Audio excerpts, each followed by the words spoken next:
A quick like and subscribe really helps our channel grow and allows us to bring you even more amazing content.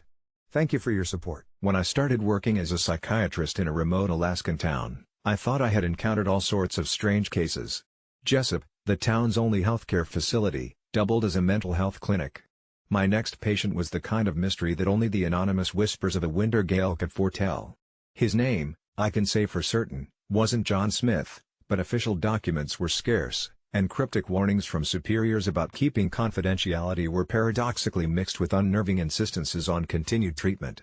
The air was thick with secrets as he walked into my office, the only sound the soft crunch of snow beneath his boots fading as he shut the door. Tall, lean, and cloaked in layers that weighed him down like guilt, his eyes bore the fatigue of man who had seen, perhaps even inflicted, unspeakable horrors. My bones shivered as he introduced himself with a dead gaze that mirrored the icy abyss outside. According to what little I could glean from the file, which resembled more of a redacted military dossier than medical records, he had been captured, released, and hushed up by agencies I feared to even hint at in my notes. "John," I began, treating that pseudonym as faithfully as I wished I could treat him, "let's get started." The months to come would peel away his self-crafted personas, unspooling his psyche under tightly coiled pressure. Tortured memories leaked through his narratives, villages where cries for loved ones mixed with the suffocating smoke of fires he and his unit had started. He avoided eye contact when recounting these moments, but something in the way his hands trembled betrayed the truth he wished to keep locked away. His nightly terrors often resurrected the faces of his victims, reflecting the lives snuffed out by the brutality he now carried on his soul like unwashable stains. Each session, my office seemed to fill with the ghosts of his past, phantasmal company I wasn't sure was entirely imagined. HIPAA provisions wound around us like barbed wire while my conscience festered at each revelation. Why was I, a mere therapist in a cold, remote backwater, being entrusted with stories like this? And yet, the more he shared, the clearer it became that the nightmares weren't merely a recount of battlefield torment, but a diary of deeds considered justified on the ledger of war, magnifying the silhouette of a monster created by circumstance. Sitting there, every professional guideline drilled into me warred with the deepening dread that a man capable of such actions was walking free. Somewhere between our sessions, I noticed details slipping, shadows loomed longer, offhand comments from strangers suggested delicate awareness of who my patient really was, someone they had been expecting. One night, a snowstorm raged with an ominous growl, burying tracks and leaving the town gripped in an unsettling absence of sound. That's when he showed up at my front door, soaked and shivering, eyes frantic with the night. Unlike any other. "They're coming for me," he choked out, his voice shredded with fear so raw it left no doubt the ghosts had turned their ethereal claws on him. Caught in his panic, I faced a crossroads I had never conceived, a rebellious urge provoked to breach HIPAA and humanity, a betrayal of the professional oath I took dragged along the frostbitten edges of morality. What if the they he spoke of weren't just in his mind but part of his identity unspooling under sharper scrutiny? As he ranted incoherently on my doorstep, piecing together his final plan of escape, each word painted a mosaic of regret and responsibility unclaimed. The futility of his fight against gory echoes was apparent, but was it my place to wield that knowledge outside of the cramped walls of my home-turned-office? Would I let legislative walls placate the gnawing instinct that perhaps, by treating him, I was complicit in preserving an evil? And then I saw it, a faint red dot flickering through the blinds, like an uninvited oversight pricking the night. We were being watched, or more precisely, he was being watched, and by association, so was I. The knowledge twisted my stomach in a knot of corrosive doubt.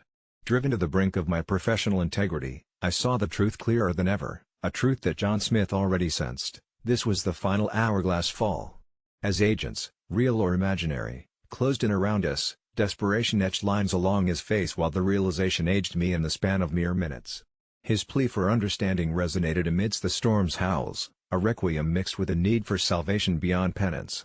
It dawned on me then that John had meticulously unraveled his diary of darkness for his own recorded eulogy. With a steely resolve I never knew I possessed, I embraced the weight of his confession, a resolve to act quicker than the closing jaws encircling us.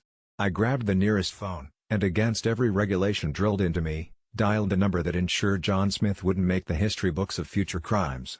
As the storm finally seized into a chilling hush, red lights soon blended with white snow. They had arrived. In those last seconds, our eyes met, and a breath of understanding passed, as if he was now at peace with a ghostly tribunal that had long haunted him.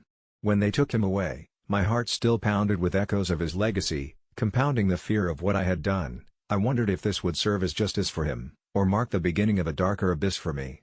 Screw titles like Doctor-Patient Confidentiality. Sometimes the stories we hold in trust need a louder voice to prevent them from being retold in tragedy.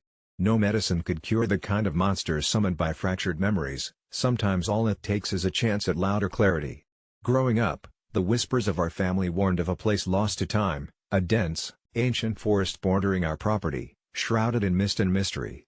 My grandma, the keeper of family lore, would lean in close each holiday dinner, eyes aglow, recounting tales of fairies dwelling within the tangled woods, guardians of nature's secrets. She claimed they weren't the fluttering, benign sprites of children's books, but rather sentinels, fiercely protective, easily aggrieved. It was tradition that every autumn, before the first frost, we set a table at the forest's edge, a makeshift family dinner where we'd ceremoniously leave offerings, honey, milk, and warm bread for the forest dwellers. My sister, Lisa, ever the skeptic, called it our weird family picnic and viewed it as an eccentricity we indulged in for Grandma's sake. But there was an unspoken understanding, a silent agreement to never skip this ritual. That was until last year when Lisa insisted we stop pandering to old superstitions. Yet, that night, I dreamed fitfully of the forest, shadows twisting and trees whispering my name, beckoning, and pleading. Morning broke with a chilling freeze, a stark contrast to the unseasonably warm October. Despite my reservations, I agreed with Lisa in not performing the ritual that year, more out of annoyance than belief. Over dinner that evening in the comfort of our home, the air seemed heavier, the tick of the old clock in Grandma's dining room slicing through silence louder than I ever remembered. We exchanged half-hearted laughs, the eerie quiet broken only by the occasional clink of dinnerware. Halfway through the meal, the lights blinked out, plunging us into darkness.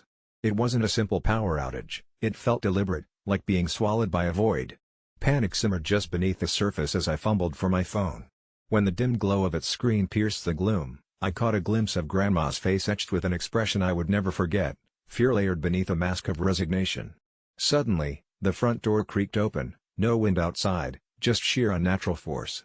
An icy dread pulled in my stomach, and in the dim light streaming through, figures stood silhouetted against the doorway, not people, but tall, lithe shapes, eyes glinting with otherworldly light, blending with the shadows of the forest. They made no sound as they slipped into the house, weaving between us, untouched by the walls. The very air around us thickened with an ancient power, reeking of the forest's damp rot. My grandma whispered something in a language soft and unfamiliar, her tone one of supplication or command, I couldn't be sure. But the figures paused, turning towards her as if understanding. For what felt like an eternity, time ceased its relentless march forward. And then, just as suddenly as they appeared, the silhouettes retreated into the night, leaving the door ajar, forest air mingling with the scent of our abandoned dinner. Light blinked back to life as if it had never left, leaving only an unsettling stillness in its wake. My family sat frozen, utensils suspended mid-bite, trying to comprehend the inexplicable intrusion. Grandma finally broke the silence, her voice firm and even. "We upset the balance," she declared. "We deprived them of their due." I wanted to speak, to challenge the absurdity of it all, but words failed me. Logic had crumbled. The remnants of the dinner lay forgotten as we stumbled to the porch, the forest looming dark and unyielding. And there, at its edge, unmistakably new yet ancient all the same, stood a venerable oak, gnarled and grand, a sentinel showing gratitude, or perhaps a warning. This was a game without end, a balance never to be taken for granted. Our lineage was tied to this place, bound by invisible threads spun long before us. The lesson burrowed deep beneath our skin, a reminder that what resides in the eternal thicket respects neither disbelief nor disregard. That night, as I lay in bed, I knew with certainty that some promises must never be broken, and not all family dinners are meant for us alone. I've been worried sick ever since my wife, Emily, left to check out a new listing for the real estate agency she works with.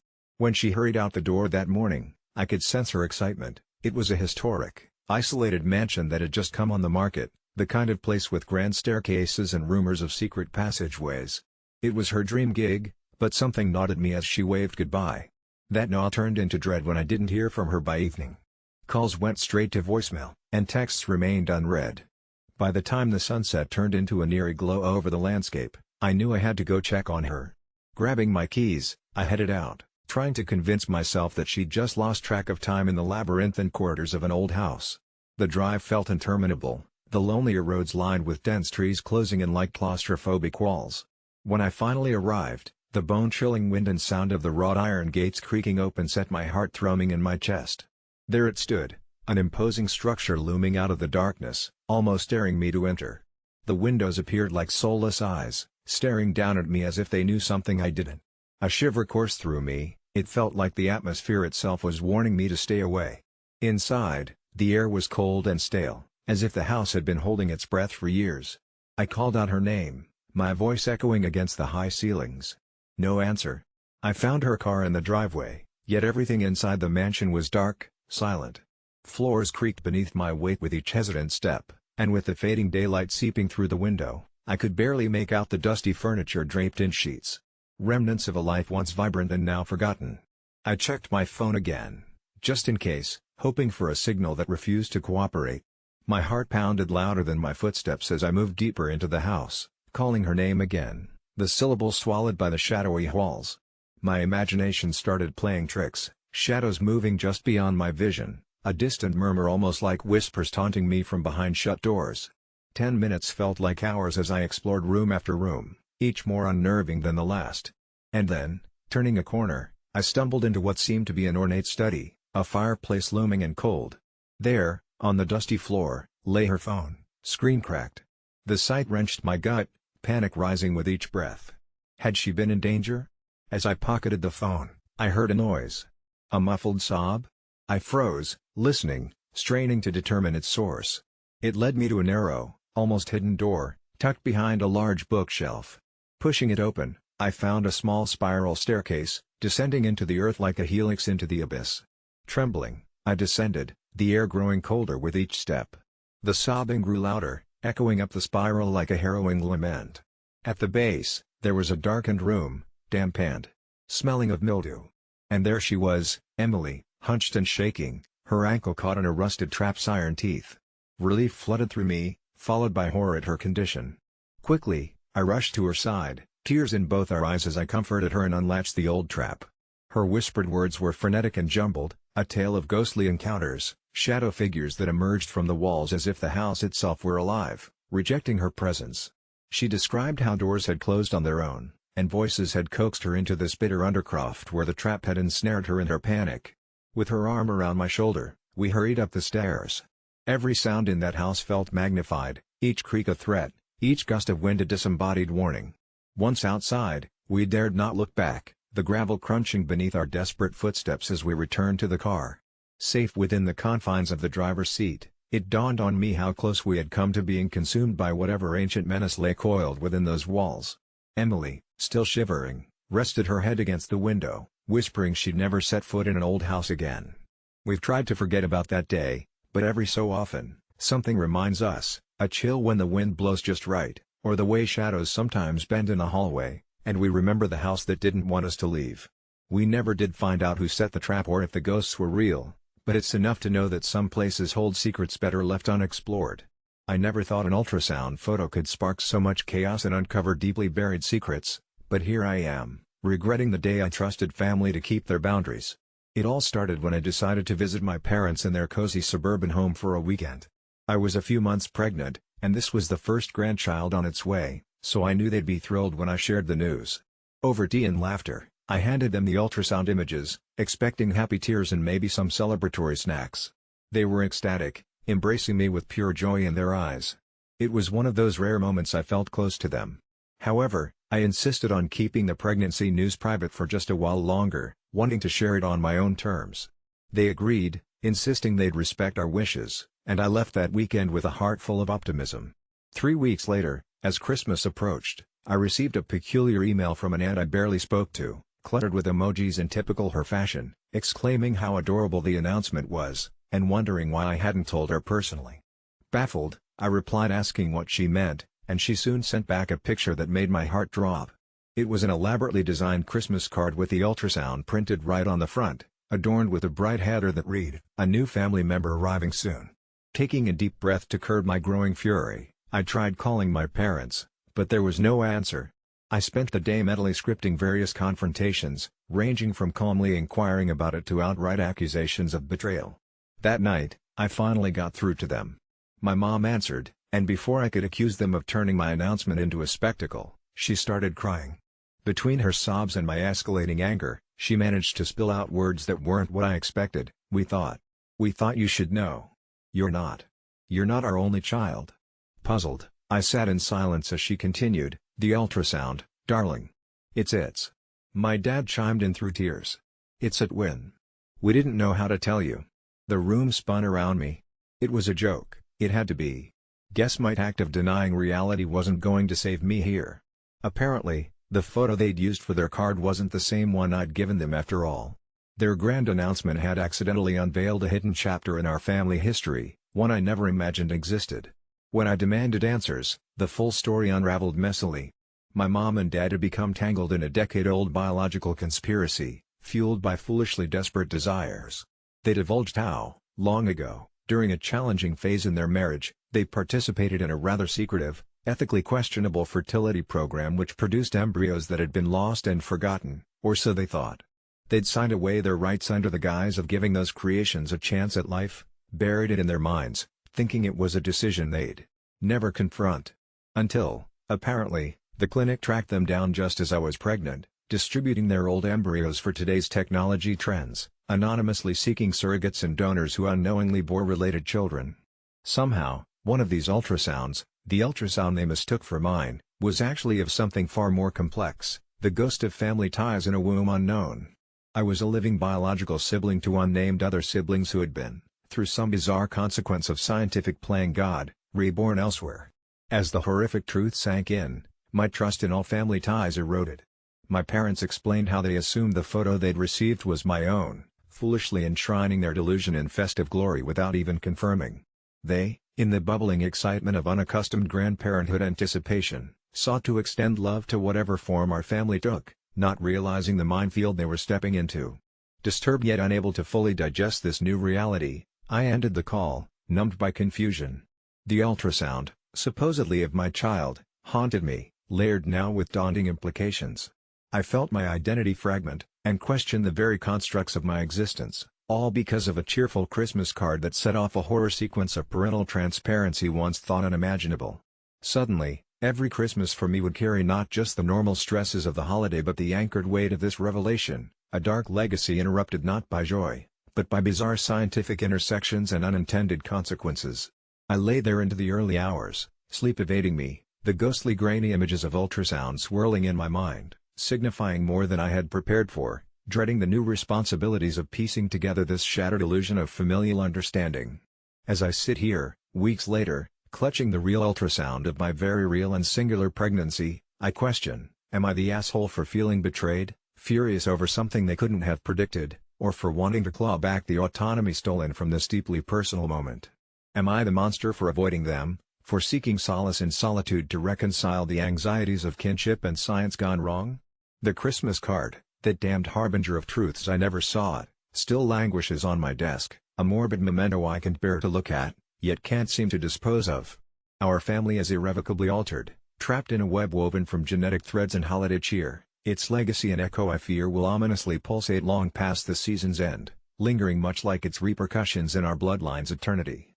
A couple of months ago, I was at this office party, nursing a sad little drink at the corner of the room, trying to get my social bearings straight, when my colleague Linda, ever radiant and glowing, walked up to me with her expansive bump leading the way. With each gesture, every mention of her pregnancy, she was an epitome of excitement and naivety about the parenthood journey. We exchanged pleasantries and our conversation inevitably veered towards her impending motherhood. It was during this chat that Linda, with all the innocence and misunderstanding of what lies in her near future, equated her forthcoming experience to raising puppies.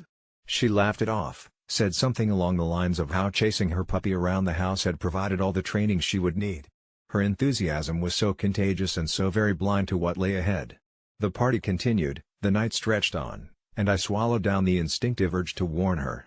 Who was I to quash her blissful ignorance, or open the Pandora's box of impending sleepless nights, endless diaper changes, and the all-consuming anxiety of ensuring your tiny human just stays alive?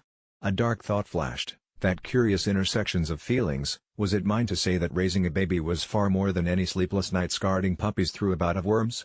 I said nothing, not wanting to bear the burden of being the so-called asshole, ruining moments of joy with my well-informed prophecies that stemmed from own parenting experience riddled with chaos. The party ended, And I went home, still pondering if it had been wrong to withhold a bundle of truth in favor of administering comfort. Months passed, and my own life continued. I humored myself by imagining Linda's imminent reality check as she tackled the depths of early motherhood. However, the night of reckoning arrived sooner than expected. An emergency group text at 2:36 a.m., it was Linda's husband, frazzled and desperate. Linda's water had broken. Soon after, pictures flooded in, of a red-faced, screaming tiny human paired with exhausted faces of new parents trying desperately to conjure smiles through a haze of fatigue and euphoria.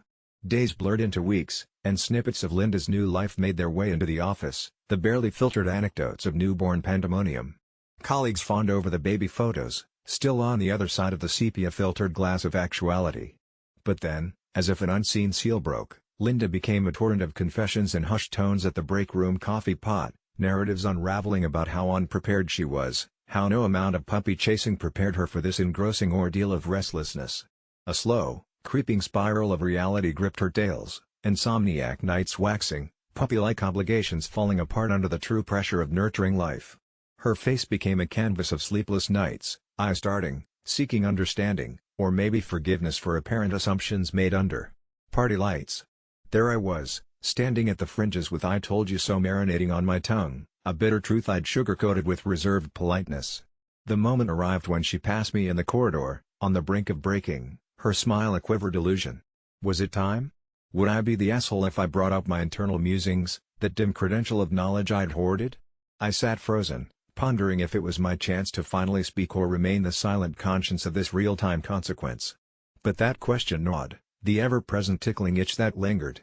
A late evening unraveled and found me rested awake, the pretext of going further unchecked. Shadows of self-doubt danced, whispering if repudiating the comparison might have helped mitigate the shock. Engrossed in my bed's silence, it felt like a cold, laughing entity often found in those storied tales, mocking me with flesh-forged reminders of tales gone awry. Scenarios scrolled past, hypothetical judgments embroidering new threads into exhausted garments. Was ignorance blissful after all, for myself and Linda? Should I have dared stitch into the night, wounding illusions early to forestall this drawn-out realization? My conscience was the antagonist of my dilemma, and all I could feel was the unrepentant haunt of that nameless what-if, growing, whispering, festering until sleep was no refuge, my bed an unsettled contraption. Would Linda even recall that party assertion amidst her twilight years of baby giggles and sleep deprivation? The musings of doubt are relics of a bygone night, another sleepless persistence punctuated by an innocent comparison, making me wonder if any warning could have altered this tale at all. Was I the real asshole amid unfolding this nocturne saga, or just another silent participant in the silent symphony of parental revelations faced by many before, the spoken or unspoken sometimes burdening the souls who let it linger, a tacit reminder of what awaits, unstitched and loose?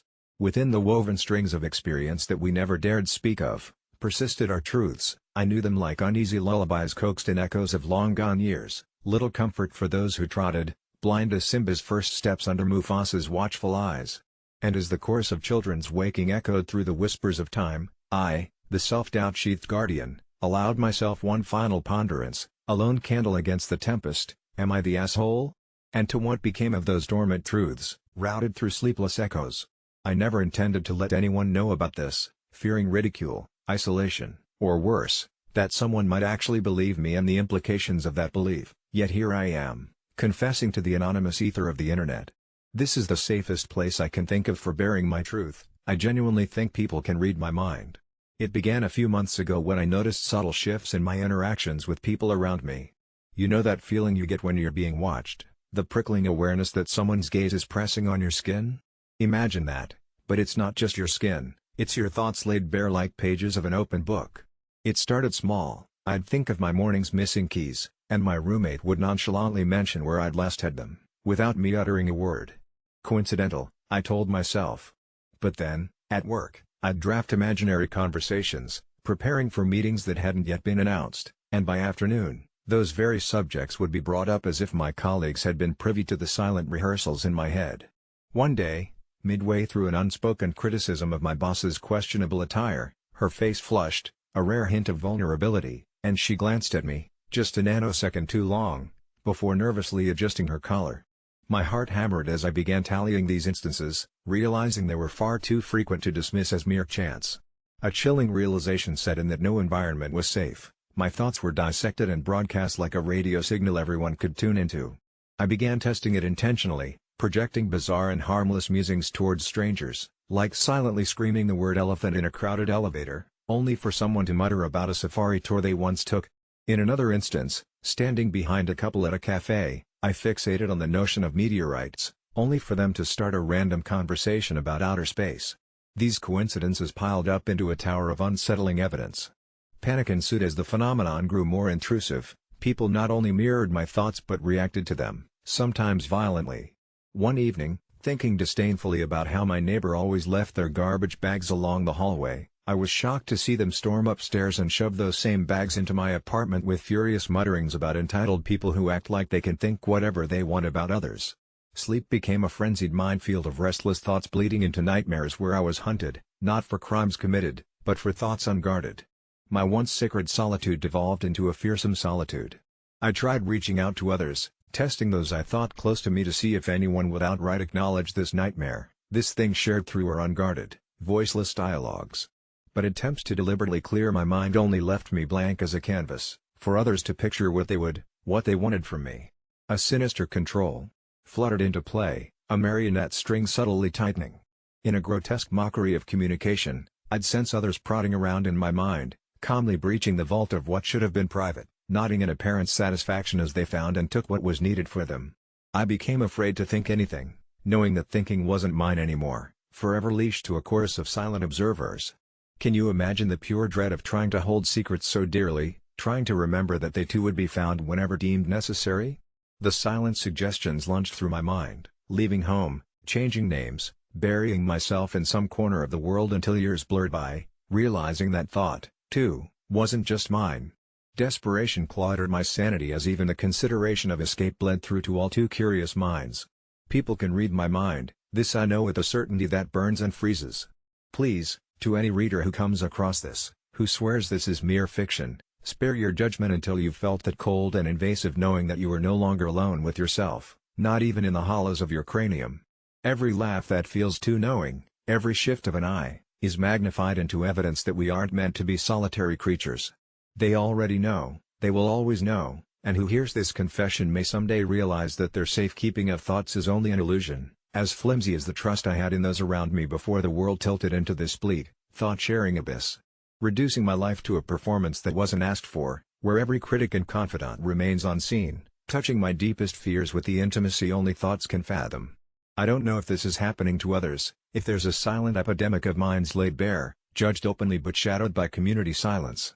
This is more than paranoia, this is an awareness, haunting and all-consuming, beyond the self, sparking an evolution of fear.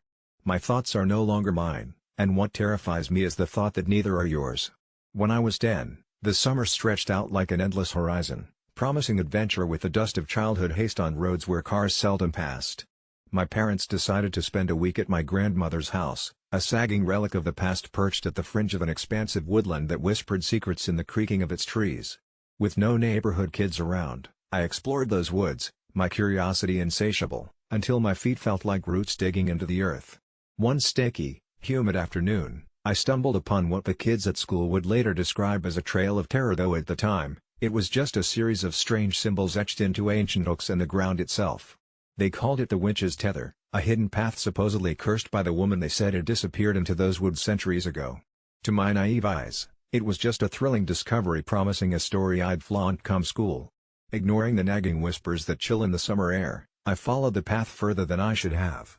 The sun was a golden disk hanging low in the sky, casting long shadows that danced like phantoms around me. Each step I took was accompanied by an uncomfortable twisting in my gut, a sensation identical to guilt but born of fear. As the woods grew darker, the comforting chirp of wildlife fell silent. The air felt heavy, pregnant with a foreboding silence that almost forced me back. But 10-year-olds don't heed danger like they should, they are consumed by the thrill of defying the ordinary, of tussling with the uncanny. At the path's end lay a decrepit cottage ensnared by tangled ivy and thyme. Its windows were dark, and the mud-crusted floors creaked under my hesitant steps. Inside, the air was thick, almost syrupy, a potent blend of rot and something sweet, yet acrid. My heart hammered against my ribcage as curiosity warred with instinctual dread. Before I knew it, the barricade of rational thought gave way to reckless bravado. I threw open an old, paint-chipped door that seemed to groan in ancient mourning as it revealed a room covered in odd trinkets and dusty jars filled with shadows of once living things. My eyes caught a book, thick with age and mystery, lying innocently on a rickety table. Its cover, bound in what seemed like leather, bore a strange emblem etched into it, a spiral-coiled serpent with eyes that seemed to burn with a smirk, as if daring me to release its secrets. It called to me then, in a way that bypassed sense, its pages whispering promises of adventure, of power over the mundane life that engulfed me. The reckless part of my young mind, the part that adored tales of magic and quests downloaded into it through comic books and movies, latched onto that promise. I gingerly opened the book, half expecting dust, half hoping for something more. Instead, the room began to vibrate, softly at first, then with an increasing intensity that heightened the silence to a deafening crescendo. The symbols danced upon the page, aligning themselves into an incantation that seduced my curiosity more than any of Grandma's old fairy tales. A sudden gust of wind surged through the cracks in the walls, lifting the pages as though the book itself wanted me to choose. I read aloud the words inscribed, each syllable falling with the weight of gunmetal on paper, the air electrifying with a tangible static that made my skin prickle. And then, the room felt still. Deceptively tranquil. Naively, I smirked in triumph, expecting fireworks, perhaps some ancient ghost to spring forth, seeking restitution for its cursed fate. Instead, there was an awful pressuring silence. The moment passed, and reality rushed back. The clock in my mind ticked past supper time, and fear of parental anger drove me out, away from that cryptic book and its unending enigma. Uneasy yet relieved, I retraced my steps back home, dismissing the entire ordeal as a fantastical diversion. But the echo of what I unleashed took root in those woods. That evening, I tossed in bed, haunted not by the task I'd completed, but by the horrific shadows that danced at my periphery. The darkness within the forest felt different, more alive, and as I finally gave in to sleep, they seeped into my dreams. A voice called to me, soft and sinister, telling tales of solitude and vengeance. My slumber shriveled beneath the weight of its narrative until the frosty embrace of dawn finally freed me. With every following day, an eerie unease permeated the air around Grandma's place. Wild animals went missing, entangled in events that eluded sane explanation, folks whispered. Some even claimed to see a figure at the forest's edge, a young girl wearing time-forgotten clothes, her eyes void yet glowing with an ethereal incandescence. As if called by an unseen magnet, I found myself drawn to her. Her presence felt familiar, marked by the resonant imprint of the path I'd opened and traversed. By week's end, my parents packed up and I left. Hopes of ever returning to Grandma's seemed as remote as the moon. But even after we returned home, a lingering chill hung over me, creeping like the shadows themselves. At night, I'd hear whispers, incoherent at first, but gradually coalescing into words of confession and lament. It followed me, wrapping around my life like the ever-present coils of the serpent on that book, weaving chaos into the mundane. At school, tales of my summer escapades spread, but for some reason, I never dared share the truth. No one would believe the reality of nightmares that still gnawed at my hollow core truths. And as years turned, a cruel irony surfaced, stories told of unfortunate tragedies unfurling around Grandma's old neighborhood. A wildfire decimated a portion of the woods, supposedly ignited by a lightning strike, though the blaze bore scorch marks like the spiraling serpent that haunted my youth. Now an adult, with the hindsight clarity age so bitterly bestows, I live, compelled by a twisted determination to return, to correct the dread released. I delve into texts echoing that book's binding, desperate to close the chapter. My sleep remains fragmented, populated by visions of sad eyes and whispered hopes unfulfilled. Each morning, they remain just on the cusp of recall, melting into the sunrise. But the tether I forged tugs relentlessly, and the chill in my spine is incandescent with urgency, an homage to the specter of a child who once traced the lines of an ancient curse, leaving it unfinished. And every return to that place, every visit I make, serve as a reminder of a 10-year-old's encounter with the occult's sinister embrace, a proof that when you call to the darkness, it answers with abandon and its echoes never truly fade. I always promised myself I wouldn't turn this into a cry for help. I mean, where's the dignity in that? But here I am, fingers hovering over the keyboard, attempting to explain something inexplicable. My name? Let's leave it at that. After all, this isn't really about me anymore, it's about what's scratching away at the surface of my sanity, gnawing on the edges of my reality until all that's left is a frayed specter of the person I used to be. It started 3 months ago, innocently enough, with a postcard. I found it on my dusty old doormat after a particularly endless Tuesday at the office. I knew better than to indulge in nostalgia, But there it was, a picture of a lighthouse standing tall against a tumultuous sea. On the back, in looping, elegant script, it simply read, "Remember." Just that. Nothing more. At first, I laughed it off. A prank, surely. Somebody was just getting in my head, trying to make me chase shadows. But that one-word message gnawed at me in the night when sleep felt like an old photograph, something I could see in my mind but couldn't actually grasp. I checked the postmark, something I wasn't inclined to usually do. It was dated from 10 years ago, from some place I couldn't quite place, which only added to the mystery. By morning, the intrigue had set its hooks in deep. I confided in my best friend, Mark, who half-listened, dismissing my growing obsession as the latest in my series of quirks, like the time I convinced myself my neighbor was hiding a fugitive or how I swore there was something alive in my attic. But this was different, or so I told myself. Then came the dreams. Dreams of a churning sea, relentless and indifferent, and that same lighthouse blurring across the horizon like a distant watchtower. In these dreams, I felt eyes on me, patient, calm, and knowing. The lighthouse's beam would sweep across the dark waters, igniting the night like a silent, ethereal watchman, freezing the whirling chaos into a momentary pause of clarity. By the third dream, I swear I began waking up with the taste of salt on my lips. Alarmed and increasingly isolated in my descent into what felt like madness, I began looking for answers wherever they might be found. Discarded bookstores and damp library basements, searching for that lighthouse, connecting threads that refused to form a cohesive picture. It was on an obscure forum that I found it, the Lighthouse of Quiescence, an urban legend nestled deep in coastal folklore. It existed somewhere off the beaten path, unmapped, unmarked, a spectral guide for those lost at sea and within themselves. The tale, I learned, claimed that the lighthouse calls to those who have been forgotten, either by the world or by themselves, drawing them into some existential purgatory from which there might be no return. I tried to share these findings with Mark, desperate for some validation, but he was already too far distanced from me by then, peering at me like an oddity he couldn't quite justify keeping in his life. Alone, I booked a ticket to the nearest coastal town, the dream's whisper haunting my every step. I could feel an inexplicable connection growing stronger, each heartbeat syncing with the ocean's rhythmic pulse. Upon arrival, the town was quaint but old-fashioned, with townsfolk who greeted tourists with wary smiles and eyes that followed you long after you'd passed. It was there, in the shadow of an aging lighthouse keeper, that I found what I hoped I would. He spoke little, his speech heavy with the weight of stories he had no interest in sharing, yet his eyes betrayed him, holding fragments of revelations that terrified him still.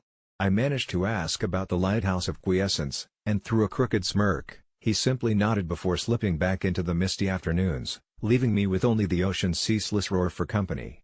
Days blurred as I combed the rocky shorelines, each salt-laden breeze whispering fears into my ear. Nightly, the dreams intensified until they became unbearable, tinged with a sadness that was both foreign and achingly familiar. One night, the dream's holistic tapestry snapped. There, among the rocks, a shadow emerged, engulfing the lighthouse beams. My eyes were no longer just mine, I was an open vessel, a willing recipient of whatever mysteries the mist chose to unravel. I stumbled upon a crumbling, obscured pathway to the lighthouse, almost as if the earth decided I was finally worthy of its secrets. I climbed the jagged rocks, each step resonating with the fraught anticipation of inevitability. The lighthouse stood immensely silent, its door ajar, inviting. Inside, the air was thick with decades of solitude. I climbed the spiral stairs, memories resurfacing with each step, barely there, but real enough to almost touch. At the top, a final confrontation awaited. The light spun languidly, its rotations cutting through the metal maelstrom, providing snapshots of clarity. I realized it was never just a lighthouse, it was a conduit, a junction between despair and an elusive solace, a chance to shed the weight of self that binds us all. The realization hit with a profound, bone-deep certainty. The postcard was sent by me, to me. It was a prelude, a harbinger of both an end and a beginning. Kneeling at the edge, peering into the infinite darkness, there was a choice to be made, and in that moment, consciousness unfurled like a sail catching the wind. Whatever remains of me sits now at the lighthouse's edge, reminding those who seek with their hearts but not their minds that shadows are patient. I've given up on myself as I once knew me, true, but here, where the cusp of reality and myth conspire, I found there's something comforting in eternity's relentless embrace. Sure, here's a story inspired by the title and designed to reflect the style of r/no-sleep subreddit posts. When I first grounded my 15-year-old daughter, Lily, for coloring her hair, I never thought it would unravel into something beyond any parent's realm of experience. It wasn't even about the hair color, midnight black with streaks of violet, but more about her doing it secretly at a friend's house overnight, returning the next morning with a smirk that screamed rebellion. After all, in a small town like ours, everything drips with gossip and expectations. Though I was strict, my wife always said boundaries made children feel safe, and since her passing, I've tried to be both the anchor and the ship for Lily. But last Friday changed everything. When Lily clicked the bedroom door shut, the sharp click resonated like a countdown to an unseen climax, spiraling the mundane into the surreal. Strange things began to happen in our small, creaky house perched on the edge of the woods, a house, I might add, with a history long intertwined with whispered tales of hauntings and echoes of lost children murmured in the dead of night. The first night, I heard whispers shimmering through the walls, like the crackling static of an old radio with a twisted dial, as if the house was tuning into some otherworldly station. Chalk it up to my overactive imagination or parental paranoia, I ignored the haunting murmur in favor of a glass of whiskey. But it was hard to ignore what happened at exactly 3:15 a.m. when the power blew, plunging the entire house into absolute darkness before flickering back, a strobe effect betraying the sinister silhouettes that seemed to dance just beyond the grasp of shadows at the edge of Lily's room. I barged in, calling her name, only to find her sitting cross-legged on her bed, her hair faintly luminescent in the moon's silver glow filtering through the window. Her eyes were wide open, but disturbingly blank, like she was reading something invisible to all but her. When she spoke, it wasn't her voice, it was like several voices tangled together, speaking through her entangled threads of history and time. I swear one was my wife's soft lilt entwined among them, giving me chills. "Only boundaries that are real can bleed," she said, her mouth forming the words with unnatural precision. Moments later, she blinked, gasped, and clutched her head as if awakening from a fractured nightmare. The color leached from her hair into the room's ambient light, leaving me questioning my grip on reality. I tried calling our town's only psychiatrist, Dr. Weathers, but his office phone droned endlessly, no doubt silenced by a storm wreaking havoc on communication lines or perhaps by the whispering conspiracy of fate itself. The dawn broke, dull and tired, as shadows reluctantly peeled off night's cloak, retreating with one lingering gaze back at us, now housed in an uneasy purgatory. Exhaustion knitted itself into the fabric of the following days as Lily seemed fine, oblivious to the nightly events, her life meshing perfectly with the humdrum of teenage existence, full of forgotten homework and secretive conversations with friends whose voices cracked with growing maturity. However, the house knew different, its sentience revealing in flickering lights and footsteps echoing in the silence when no one was there. Desperate, I dove into the town archives, chasing the paper trail of Hawkins estate folklores, where my research unveiled chilling narrative threads. Our house was built on land darkened by sacrifice and secrets, a patch of cursed earth, they said, laden with iron blood promises and twisted rituals dating back generations to settlers who claimed their progeny could harness a rare gift, a link to both seen and unseen. That realization shattered my skepticism like a dark mirror. As the third night descended, thick with an ethereal mist outside, my worst fears were realized. Lily, lure for such malignant presences, was again occupied by a fleet of voices beyond time's narrow corridor. This time she directed me outside, compelled by an unseen urge, her shadow moving with the eerie grace of something not altogether bound by the physical laws of our world. The night air bit with the sharp teeth of winter's imminent approach as we reached the old well at the edge of our property, an ancient stone gullet of earth posteriorly hidden beneath decades of overgrowth. Lily knelt and placed her hands on the stones, humming a song long forgotten, words twisted like thorns caught in a wind, yet strangely comforting in their dissonance. Her hair, silken threads of universe's tapestry, shimmered once more. The earth tremored, obedient to some clandestine summoning, and began to whisper back, an unintelligible cacophony, entangled whispers from the bones of the earth echoing with nightmarish history. I fumbled for my cell, shook it violently against the likelihood of it having mysteriously died at this perilous hour, but the lens captured an apparition gravely superimposed upon my daughter's frame, silhouettes of colonial children, streaked with otherworldly luminescence, staring with eyes that mirrored nothing but the infinite. Overwhelmed by a relentless barrage of emotions and primal fear, I reached for her, ripping her away from the edge, and as the vision faded like dissipating clouds, our house felt different, as if a titanic weight had been lifted. It was suddenly just a house again. The whispers ceased, leaving a silence thicker than the greatest cacophony I'd ever known.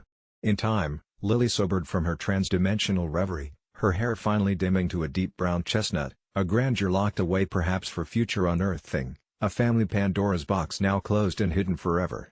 The incident forged in us a bond, an unspoken understanding of boundaries not meant to be challenged, not unless we were willing to face bleeding truths laid bare by unseen forces. We gradually mended the fracture in our relationship, the rift now sewn shut with an enforced tenderness and a vow, locked in the depth of our eyes each time her hair shone in the sun, not to disturb the roots hidden in the darkness again. So was I the asshole for grounding her? Perhaps in thoughtless diversions, but beyond, in fathoms dark, I perhaps saved us both from becoming just more whispers on the wind. I need to start by saying I never believed in curses or anything supernatural, but if my experience has taught me anything, it's that some things are better left unexplored. A couple of months ago, during a yard sale spree with my friend Jason, we stumbled upon an intriguing item, a wooden box, covered in intricate carvings with symbols neither of us recognized.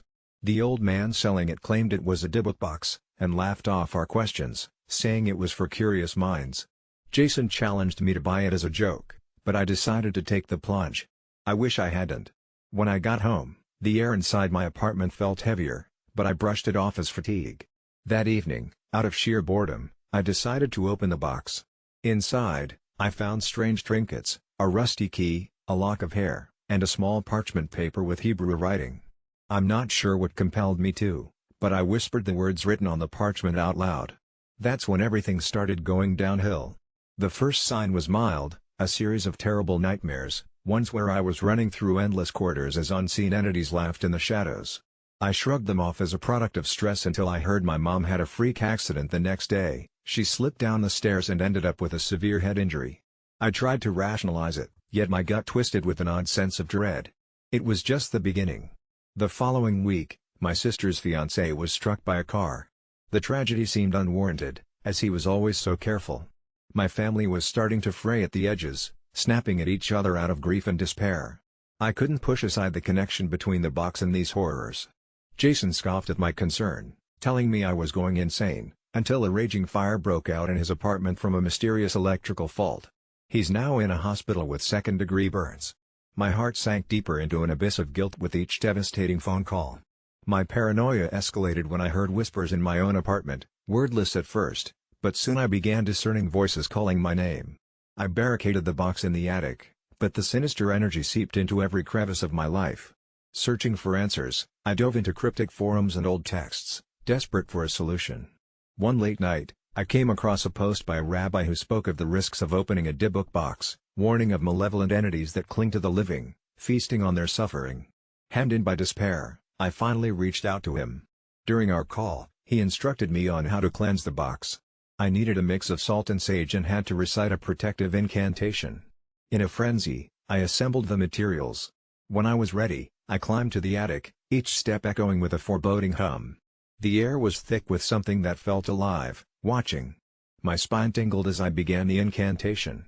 I felt a chill rising through the room, shadows swirling along the walls, the whispers reaching a crescendo. The candles flickered, and just as I was about to lose hope, the box snapped shut with a horrid finality, the air suddenly clear. I stumbled back, drenched in sweat and tears. An overwhelming sense of relief washed over me, but I knew the damage was irreversible. The rabbi assured me over a cracked voice call that the entity was sealed back in. The accidents mysteriously halted, the oppressive aura lifting from my family's shoulders. But I'm haunted every single day by the faces of my loved ones, those still suffering from scars that won't heal, and the memory of Jason's burned skin. I never dared to touch the box again. It lies buried in a cursed spot known only to me, under heavy stones somewhere far from humanity's reach. Consider this a cautionary tale. Some histories should remain untouched. If you ever encounter a Dybbuk box, I beg you, leave it be. For your own sake, and for everyone you hold dear. I never thought I'd end up turning to the internet for something like this, but the shadows in our little farmhouse have grown unnervingly long, and I can't shake the feeling that there's something unspeakable lurking just behind my sister's pleasant gaze. It all began when Sarah moved in with us after the birth of her baby, David. My husband, Tom, and I live a quiet life on the edge of a thick, ancient forest in upstate New York, a setting both beautiful and eerie, especially during the onset of autumn. Initially, I was thrilled to have my younger sister around. We were always close, and having her stay with us during such an important time seemed like the natural thing to do. But soon after she moved in, I started noticing things, or, rather, the absence of things that should have been there. The farmhouse had always been peaceful, Yet it wasn't long before an unsettling silence settled over everything, a quiet that made the hairs on my neck prickle while tending to mundane chores like hanging clothes to dry or stirring soup on the stove. Sarah was breastfeeding David often, and she did so freely, anywhere around the house. As a mother myself, I never found this peculiar, but Sarah's demeanor during those moments felt increasingly strange. There was something in the way she held him, not the typical warmth of a nurturing mother, but an intensity, a focus on him that seemed almost predatory. I dismissed it as postpartum exhaustion at first, but my unease grew with every passing day. The real turning point was one chilly evening when I politely asked Sarah if she'd mind covering up a bit while breastfeeding, not out of prudishness, but because Tom was visibly uncomfortable one evening during dinner, his eyes darting away with a tension that seemed to seep into the very fabric of the house. Sarah gave me a look then, a look so cold and full of malice that it chilled the air around us.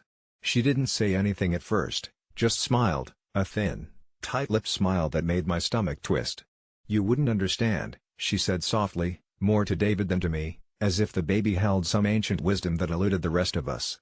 That night, I dreamt of whispers, a soft, slithering sound like hushed voices gibbering in a language I couldn't recognize.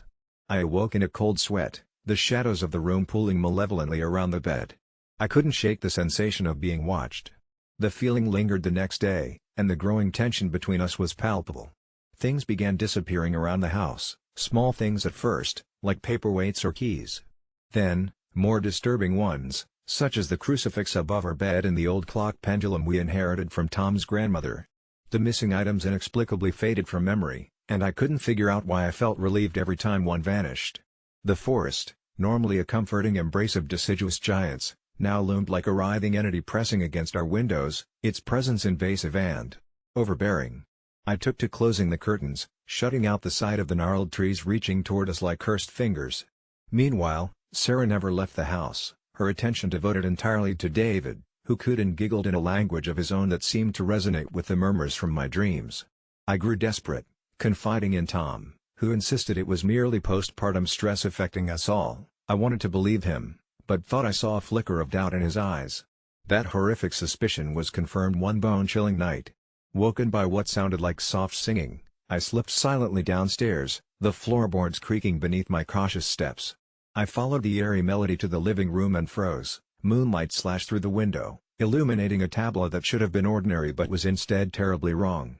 Sarah sat cross-legged, hair tousled and wild, eyes reflecting the moon's cold glow. She wasn't singing to David but whispering, those same forbidden intonations from my dreams, and he wasn't asleep. His eyes, somehow mature and knowing, seemed to nod along with her voice. I gasped unintentionally, and instantly the atmosphere shifted. Sarah's head snapped up, eyes burning with a cyclopean ferocity I'd only seen in my darkest nightmares. "He's ours now," she whispered, voice suddenly layered with an echoic resonance that vibrated through the air, setting my teeth on edge. The room itself seemed to hold its breath, waiting. "What do you mean?" I stammered, trying to keep my voice steady, though panic clotted my insides. Sarah stood, cradling David with inhuman strength, and as she rose, shadows bled from the corners, coiling around her like sentient tendrils. "You wanted me to cover up, didn't you? Well, there are things, secrets meant to stay hidden from unbelieving eyes." Her voice wasn't hers anymore, it had taken on a sepulchral timbre that thrummed with preternatural authority.